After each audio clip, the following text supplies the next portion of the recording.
After my billionaire grandpa died in a horrific accident, his lawyer dropped a bombshell. I was named the sole heir to his $7 billion fortune. My parents and brother exploded in rage, demanded I hand it over, and when I refused, they kicked me out that very night. With nothing but a suitcase and a key he once pressed into my hand, I drove to his mansion. I thought I'd finally found shelter. But the next morning, when my family stormed through the gates to throw me out, they stopped cold the second they saw who was standing beside me. My name is Riven Whitlow. This is not just about money, it's about betrayal, survival, and the last gift from the only man who ever believed in me. I'm about to share something close to my heart. But before I do, can you say hi in the comments or tell me where you're from? I love hearing how far my story reach. It's always good to know I'm not alone in this. Thank you. And now, let me tell you everything. If my story touches you, please subscribe to this channel. Every view, every comment, every subscription reminds me that even when your own family turns their back, strangers out there can still choose to stand with you. I was never the son my family wanted me to be. At 30, I taught piano lessons in a cramped studio downtown, scraping by on rent and secondhand groceries, while my father Graham, my mother Elaine, and my brother Trent lived in a world measured by corner offices, tailored suits, and expensive cocktails. To them, my life was a disappointment, a quiet embarrassment they tolerated but never respected. Yet, in that small studio with its pine-scented walls and the soft glow of a single yellow lamp, I found meaning in every clumsy note a child struck and every pair of small hands learning to move across ivory keys. That was my world until the night my phone rang. It was late. My last student had left the echoes of scales still hanging in the room. I sat at my desk marking finger positions on a worksheet when the number flashed across my phone. Unknown caller. I nearly ignored it. Something in my gut told me to answer. Mr. Whitlow, the officer's voice was heavy, practiced in delivering bad news. There's been an accident. Your grandfather, Harrison Whitlow, he didn't make it. The pen slipped from my hand, bleeding ink across the paper. My chest tightened. The air seemed to collapse around me. My grandfather, my anchor, my one defender, was gone. The next days blurred into black suits, cold handshakes, and the suffocating grandeur of the First Presbyterian Church in Asheville. The sanctuary smelled of lilies and polished wood. My mother barked orders at the florist, rearranging bouquets so they'd look better in photographs. My father stood stiff by the doors, whispering with a banker about accounts and transfers. Trent leaned against a column, scrolling through his phone like the whole event was an inconvenience. And I, standing alone, watched the only person who had ever believed in me lowered into the ground. I remembered his voice, soft but commanding, as he placed my hand on the piano when I was a boy. Riven, he whispered, tapping my chest. Money can buy a piano, but it can't buy music. That comes from here. Those words became my compass, even as my parents scoffed at my career. At the open casket, I placed a single white lily on his chest. My lips trembled. I'll carry it forward, Grandpa, I promise. But when I turned, I caught a glimpse of faces in the crowd: business associates, journalists, opportunists. Their whispers weren't about his kindness, his values, or his laughter. They were about the Whitlow fortune, $7 billion. The will. Next week. As I stepped down the church steps, I felt something cold in my pocket. The small brass key engraved HW, the one he'd slipped into my hand months earlier. For when you have nowhere else to go, he'd said with that cryptic smile. At the time, I thought it was just sentiment. Now I wondered if he'd seen this day coming. Two moments stuck with me that day. One was the silent nod from a woman I didn't know, a tall Latina in a gray suit who looked at me as if we shared a secret. Later, I'd learn her name, Lucia Ramos, my grandfather's COO. The second was a hushed exchange I overheard between my father and an unfamiliar man. The escrow account must be triggered early. He said there's a clause. Their voices faded, but the words rooted in me like thorns. My grandfather hadn't just left behind money. He'd left behind a plan. At the church entrance, Mason Everett, our family lawyer, leaned close. Monday, 9 a.m. Montfort Avenue, he murmured. Your grandfather left a message just for you. His voice was calm, almost protective, but in that moment I understood the first battle was about to begin. I stood on the steps clutching the cold brass key, the wind from the Blue Ridge sweeping across the graveyard. The melody of my life had cracked in half, leaving only silence and the certainty that something bigger, darker was waiting. Monday morning, the air was heavy with rain clouds pressing low over Asheville. I stood outside Mason's office on Montfort Avenue, a Queen Anne house with dark wood trim and stained glass windows that filtered the light into shards of red and gold. Inside, the smell of leather and coffee lingered. A long table was set with neat stacks of folders, and on the wall hung an old map of Whitlow logistics routes. It was the empire my grandfather had built, an empire I never expected to touch. I barely had time to breathe before the front door burst open. My father strode in like he owned the place, his silver watch snapping into place on his wrist. My mother followed, heels striking the wood floor like gunshots, pearls gleaming at her throat. Trent slouched in behind them, sunglasses on at 9 a.m., smirking as if the outcome was already decided. They sat at the head of the table, claiming their positions before Mason even spoke. Mason cleared his throat, adjusted his glasses, and began. Henry Whitlow was of sound mind when he revised his will. He underwent independent medical evaluations, all documented. I was present for each signing. My father waved a dismissive hand. Spare us the ceremony. But Mason pressed on. He opened the folder and read, I, Henry Whitlow, hereby leave the entirety of my estate, real and financial assets, investments, and holdings valued at approximately $7 billion to my grandson, Riven Whitlow. The room froze. My stomach lurched. My mother gasped, knuckles white against the table. My father shot to his feet, the chair toppling behind him. Trent slammed his fist against the oak. What about me? What about us? This is insane. Mason didn't flinch. Mr. Whitlow anticipated this response. He made it clear this decision was deliberate. He stated that Graham and Elaine had been provided for amply during his lifetime, and that Trent's repeated failures proved he lacked the discipline to steward the fortune. He wished his legacy to pass solely to Riven. Before anyone could argue further, Mason dimmed the lights and pressed a button on a remote. A video flickered onto the screen. There was my grandfather sitting in his leather chair, eyes sharp and voice steady despite age. If you're watching this, it means I'm gone. Graham, Elaine, Trent, I love you, but I cannot ignore what you've become. Greed has blinded you. You saw me as a wallet, not as a father or grandfather. Riven is different. He visits because he cares. He has integrity. He will carry my legacy with dignity. The silence afterward was crushing. My mother muttered a curse under her breath.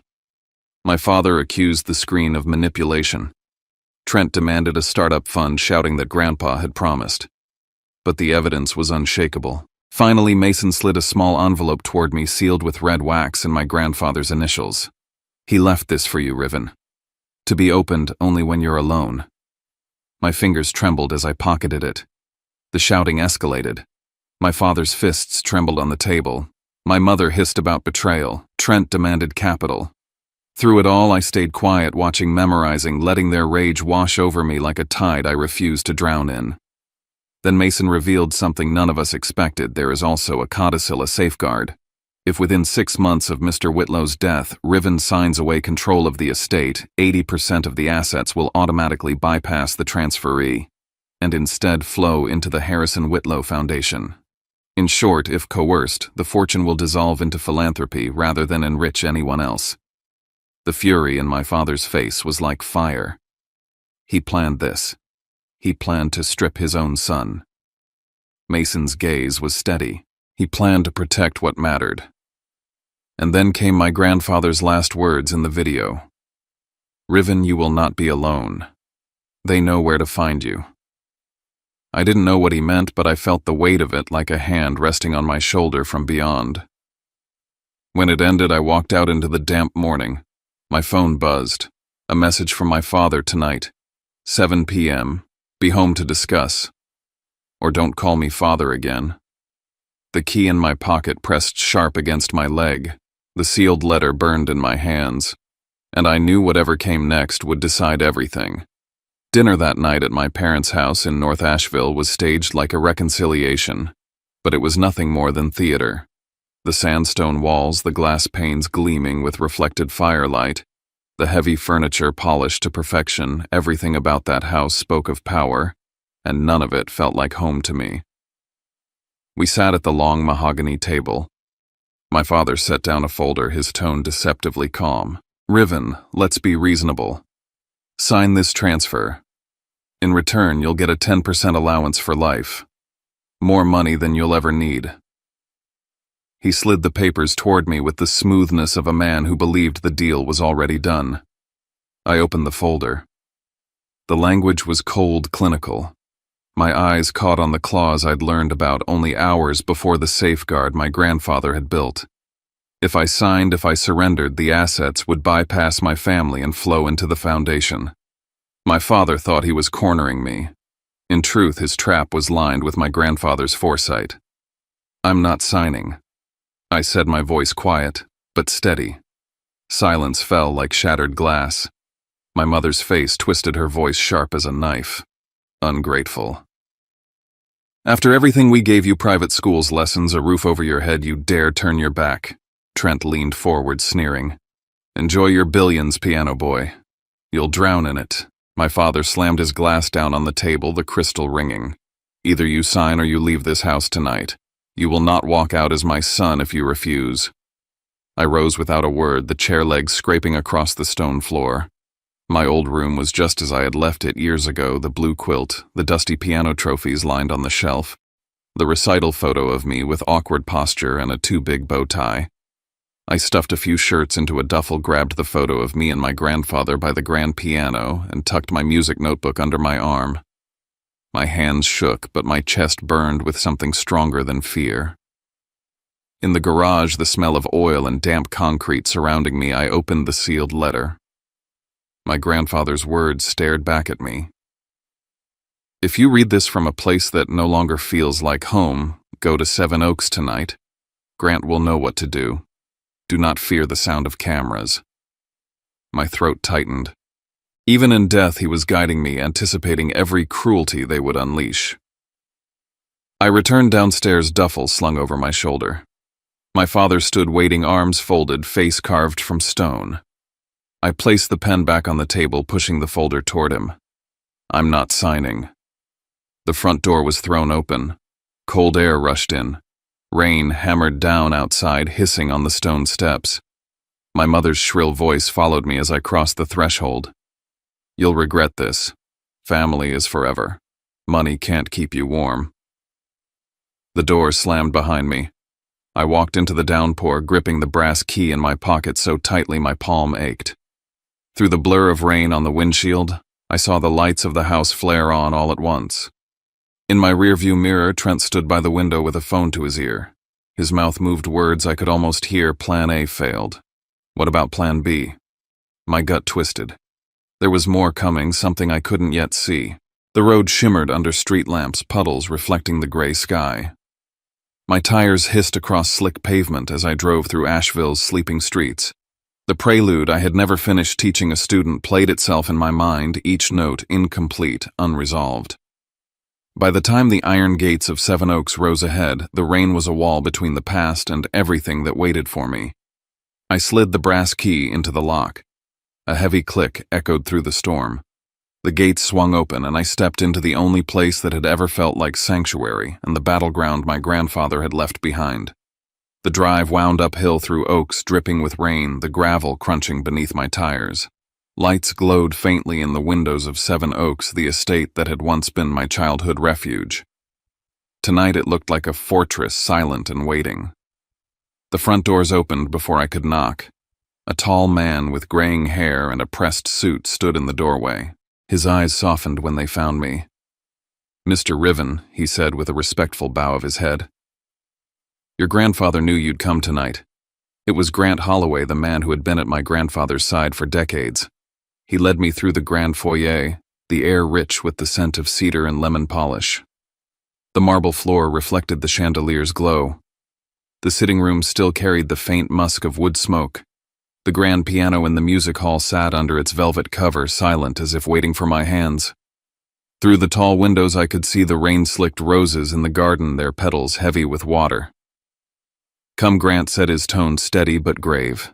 He guided me down a corridor lined with portraits of Whitlow ancestors, their painted eyes seeming to follow me. At the end was a steel-reinforced door. Inside, the hum of machinery filled the space, a wall of monitors casting a cold blue light, every corner of the estate under surveillance. "He had this installed last year," Grant explained. "Said there would come a time when it would matter. He told me it would be family we'd need to guard against." The word struck me harder than I wanted to admit. To need cameras against your own blood. My grandfather had seen this coming long before I had. Later, I sat by the fireplace in the study, staring at the old chessboard we used to battle over on Sunday afternoons. The sealed letter weighed heavy in my pocket. I opened it again, reading every line this time. "I have left behind those you can trust. When they come, open the door for them. You are not alone." Near midnight, headlights swept across the driveway. My pulse quickened. I heard the gravel crunch and the low murmur of voices. The doorbell rang once sharp and echoing through the hall. Grant moved to the door and opened it. Standing there, rain dripping from his coat, was Mason Everett, the lawyer who had read my grandfather's will. He carried a thick folder under his arm. His eyes met mine, and for the first time since the funeral I felt a surge of something I thought I'd lost resolve. He set the folder on the table. "Your grandfather called this the safeguard file. He wanted you to have this if the family turned on you. It outlines a reserve fund independent of the estate that will cover 2 years of council security and operations. He wanted to make sure you had room to breathe before they came at you with everything they had. 2 years. My grandfather had given me a window of survival, a chance to grow into the role I hadn't asked for but couldn't abandon." Grant shifted uneasily. "There's more."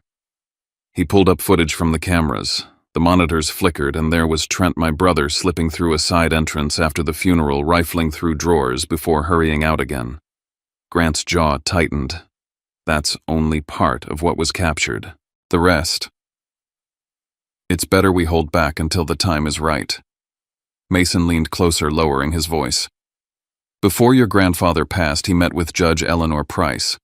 He asked her to act as an independent overseer to make sure no challenge could strip you of what he left. She agreed. You're not standing against them alone." I sat back in the leather chair, the fire's glow painting the room in amber. The weight of the past 24 hours pressed down, but beneath it something new stirred, a line drawn, a stand taken. Mason placed a hand on my shoulder. "Tomorrow others will come." He made sure of that. "But be ready. They won't wait long to strike." I looked around the mansion at the shadows that seemed to carry my grandfather's presence. For the first time since the reading of the will, I didn't feel like a man abandoned. I felt like a man stepping into a war that had already begun, armed with allies I hadn't yet met, and a legacy I couldn't walk away from. Morning at Seven Oaks carried a heavy stillness, the kind of silence that hummed in the walls like the house itself was waiting. I sat at the oak dining table, the chandelier above casting a harsh white glow across the empty chairs. Grant appeared at the door and cleared his throat softly. "Someone is here to see you, Mr. Riven." I rose, half expecting another attack, but when the door opened I saw a woman with graying hair and tired eyes that immediately filled with tears. Delia Monroe. She had been my grandparents' housekeeper for over 20 years. She set down her worn handbag and stepped forward without hesitation, wrapping her arms around me. Her voice shook. "You look so much like your mother did when she was young before she changed." Delia reached into her bag and placed 2 bound journals on the table. "These were your grandmother's. She recorded everything, every visit, every demand, every kindness." My hands trembled as I opened the first. In her looping handwriting were lines that struck like daggers. "Graham came again today asking for more money. When we refused, he shouted, called us selfish. Later, Riven arrived with soup. He stayed until Harrison's fever broke." Page after page showed the same pattern, my parents and Trent treating my grandparents like a vault while I came not for money but because I loved them. Reading it was agony. Yet each word was proof undeniable that my grandfather hadn't acted on a whim when he left me everything. By noon, another visitor arrived. Lucia Ramos, the COO of Whitlow Logistics, stood in the doorway with her laptop bag. She had been the woman who nodded at me during the funeral. She shook my hand firmly, her eyes sharp but kind. "Your grandfather trusted me to tell you this," she said, opening her computer to reveal spreadsheets and financial reports. "He refused to invest in Trent's ventures because Trent burned through millions in reckless startups. Harrison told me once, 'A fortune is not a toy.' He believed you would never let it become one." Her words steadied me. Yet they also carried weight within the company. Not everyone agreed with my inheritance. Some directors had long ties to my father. "There are people inside," she said carefully, "who will not accept you. You need to know that." Later that afternoon, Vikram Desai arrived. The family's trusted investment advisor, he carried thick binders full of records. He spread them across the table, pointing out long-term strategies Harrison had put in place. He thought 50 years ahead, Vikram explained. He diversified, protected, safeguarded every corner. He knew one day this responsibility would fall to you, and he made sure it would be sustainable. One by one, the people my grandfather had trusted came forward, each bringing proof, each handing me a piece of the puzzle. I realized what he had done. He had built a shield for me. Not made of steel, but of loyalty, memory, and documentation. Still, with every piece came a reminder of how deeply my family had betrayed him and me. As dusk settled over the estate, I sat alone in the study, the journals open beside me. My phone buzzed. A number I didn't recognize. The message was brief. "Tonight at 11, be careful in the study. Not all your allies are truly yours." A chill spread down my spine. I turned back to the journal, flipping to the final page. My grandmother's handwriting was shaky, faint. Harrison whispered that one day everything would belong to Riven, but he also warned me someone inside this very house will betray him. I stared at the words until they blurred. My grandfather's fortress suddenly felt like a cage, and the faces I had welcomed hours before seemed painted with shadows. Even in the house he'd sworn would protect me, I wasn't safe. The rain outside had grown heavier, rattling against the tall windows of Seven Oaks. I sat in the library, the journals stacked at my side, the chandelier's light throwing long shadows over the shelves. The warning from the text echoed in my head. Every creak of the floorboard set me on edge. Then Grant's voice broke the silence. "Mr. Riven, you'd better come to the security room." I followed him down the corridor, the hum of machines growing louder. On the monitors, grainy footage showed a figure climbing over the outer fence. The shape was blurred by rain, but the movement was deliberate, practiced. I leaned closer, but before I could make out a face, the feed stuttered and went black. Several cameras flickered, whole sections of footage vanishing. Mason, who had stayed late to review documents, rushed in. His eyes narrowed as he studied the frozen screens. "That doesn't just happen. Someone with access to the codes did this." His gaze swept the room. "Which means someone inside this house." My stomach sank. The warning text hadn't been paranoia, it was real. The betrayal wasn't coming from outside. It was within the very circle my grandfather had left me. That night, unable to sleep, I walked the halls of Seven Oaks. The storm roared outside, thunder shaking the windows. Halfway down the corridor, I froze.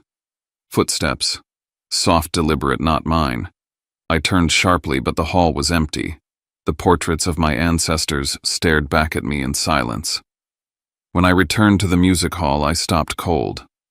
On the piano, lit by a single lamp, lay a folder that hadn't been there before. My hands shook as I opened it. Inside was a photocopy of a legal agreement stamped and signed with my name. The document claimed I had already authorized the full transfer of the Whitlow estate to my father.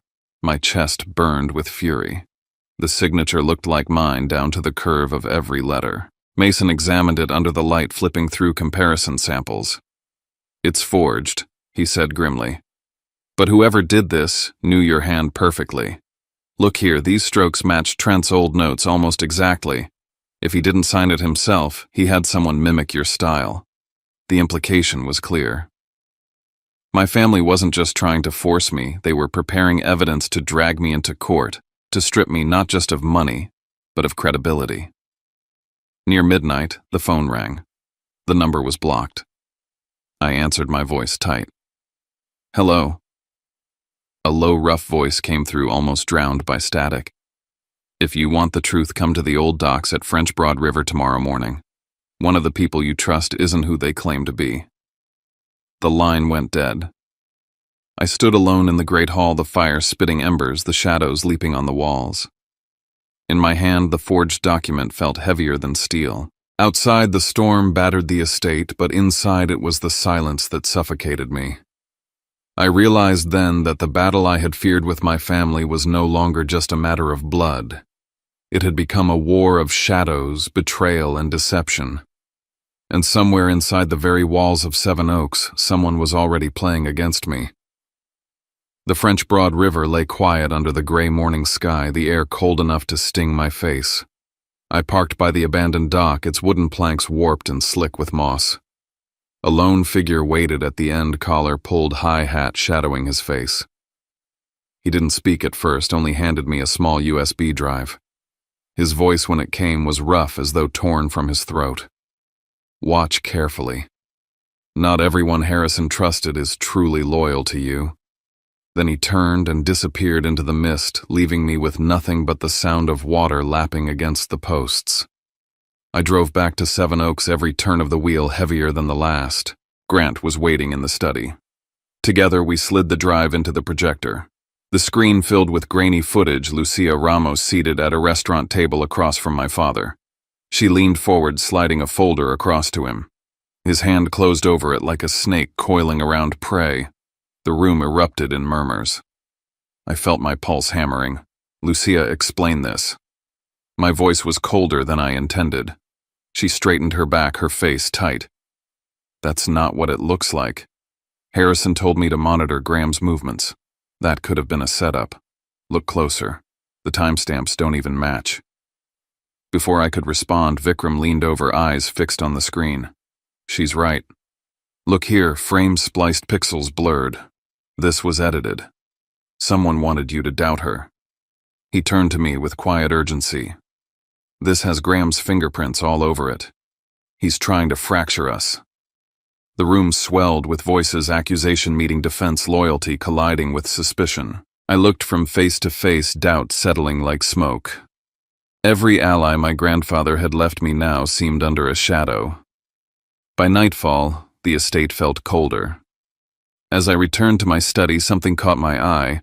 An envelope slipped under the door. I tore it open with shaking hands. Inside were photographs of me and Mason meeting privately in his office, grainy but clear enough to spark doubt. Across the bottom, scrawled in thick black letters, "The closest one is the most dangerous." My chest tightened. Mason had been my anchor, the one constant voice of reason. Now even that bond was under attack. I looked around the study at the faces of those who had sworn to protect me, Lucia, Vikram, Grant. None of them met my eyes. That night I sat alone at the desk where my grandfather once worked. The journals lay open, the photographs scattered across the wood, the USB still glowing in the projector. My grandfather's words echoed. "You will not be alone." Yet for the first time I felt utterly terrifyingly alone. Engines growled outside the gates the following evening. From the security monitors I watched sleek black cars roll to a stop, headlights piercing the rain. Men in suits spilled out, briefcases in hand. And at the center, Graham, Elaine, and Trent, their expressions hard with intent. The great hall of Seven Oaks blazed with light when they entered, their shoes striking the marble like gunshots. My father's voice cut the air. "Riven is unfit to manage the estate. We have evidence documents signed in his hand." One of the lawyers opened a briefcase, laying out the forged contract that bore my name. The paper gleamed under the chandelier, damning in its neat lines. I rose, steadying my voice, though my hands shook. "That is a lie." Mason stepped forward beside me, placing the real will and its codicil on the table. "The estate is protected by a clause Mr. Whitlow himself designed. If Riven signs anything under coercion, the assets dissolve into the foundation. Nothing passes to Graham, Elaine, or Trent. The opposing lawyers faltered. My father's jaw tightened, but before he could recover, my brother lunged forward, his voice cracking with fury. "Enough of this charade, this is mine, all of it." His face was red, his fists clenched, the mask of composure gone. I looked him straight in the eye. "If Grandpa had believed you were worthy, he would have given it to you years ago. He saw who you really are." My mother's sobs filled the room. She clutched at my father's arm, her voice dripping with accusation. "How could you betray us like this, after everything we gave you? You've turned your back on your family." I breathed deeply, forcing calm into my words. Family doesn't hold love hostage. Family doesn't demand signatures at funerals. Grandpa chose me because he knew I would not betray what he built. For a moment, the room was pure chaos. Voices colliding, papers waved like weapons, accusations hurling through the air. Then Grant's voice rang out clear and sharp. Enough. He pressed a button and a video filled the monitors. The footage showed Graham, Elaine, and Trent rifling through drawers at Seven Oaks just days after the funeral. Their greed played out in high definition, undeniable, and raw. The doors to the hall opened. Judge Eleanor Price entered, her presence commanding silence. "This is sufficient to move forward with charges of unlawful entry and attempted misappropriation of estate property." And then Chief Marla Jennings stepped in, her badge catching the firelight. "If necessary, I'll authorize arrests on the spot." The air drained from the room. My father's face turned a dangerous shade, my mother's tears now tinged with rage, and Trent's bravado wilted into silence. They gathered their things, humiliated, but as they turned to leave, my father paused at the threshold. He stabbed a finger toward me. "This isn't over. You will pay for challenging your own bloodline." The doors slammed shut behind them, the echo rolling through the estate like thunder. My chest heaved, my hands still trembling, but I stood taller than I had before. I was no longer the son they dismissed, no longer the student scraping by. I was the guardian of Harrison Whitlow's legacy, and I had just proven that I could stand my ground. But I also knew this was only the beginning. Their retreat wasn't defeat. It was the promise of war. And for the first time, I understood what it meant to protect an inheritance that was more than money. It was a fight for truth, for loyalty, for the very meaning of family. The Asheville courtroom was packed, every seat filled with people waiting to witness the showdown that had been building for months. My family had filed suit, claiming I coerced my grandfather into changing the will. Graham, Elaine, and Trent sat at the front, their faces tight with anticipation, certain they could dismantle the truth with forged contracts and accusations. I sat beside Mason folders stacked neatly, heart steady, but pulse quickened. Graham's lawyers moved first, laying out a crisp, forged agreement that claimed I had consented to transfer the estate. The room held its breath. I stood, my voice calm and measured. If this contract were genuine, why would the codicil activate automatically? The protective clause prevents any coerced transfer. The attorneys shifted uneasily, unable to find a counter. Grant inserted the original USB into the projector. Grainy footage filled the screen, Graham, Elaine, and Trent rifling through Seven Oaks just days after the funeral. Their greed, their disregard for law and loyalty was undeniable. The courtroom murmured, whispers and gasps weaving through the spectators. Judge Eleanor Price's gavel silenced the room. The will is valid. All assets belong to Riven Whitlow. Further actions regarding trespass and forgery are referred to the appropriate authorities. Elaine burst into tears, Trent shouted, and Graham sank into his chair, pale and defeated. The courtroom had never felt quieter. Months later, Seven Oaks was alive in a new way. Mason, Lucia, Delia, Vikram, Grant, and I gathered to inaugurate the Harrison Whitlow Foundation, $2 billion dedicated to education and community.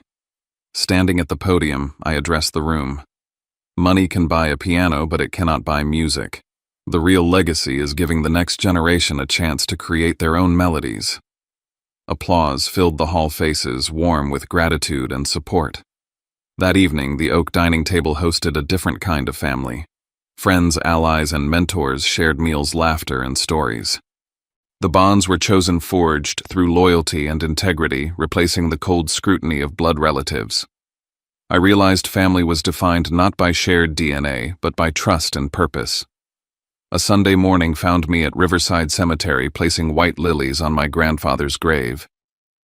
"I did it, Grandpa," I whispered. The Blue Ridge wind stirred through the trees, carrying the sense of his presence, a quiet affirmation. Later in the music room, sunlight poured through tall windows onto the grand piano. My fingers touched the keys, and the prelude I had never finished played itself fully, every note resonating through the hall. A recording hidden in the room activated his voice, soft but clear. "Your music is the answer." Delia found a letter in the piano drawer written years before. "If you are reading this, it means Riven has chosen the right path."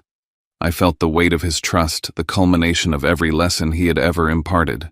I sat back watching the Blue Ridge light illuminate the estate. The unfinished prelude of my past was now complete. It was a melody of purpose, integrity, and legacy. I whispered, letting the sound fill the room. "This is ours, Grandpa. Yours and mine." The battles were over. The estate was secure. The lesson endured: true inheritance is not money, but values, courage, and the will to honor them.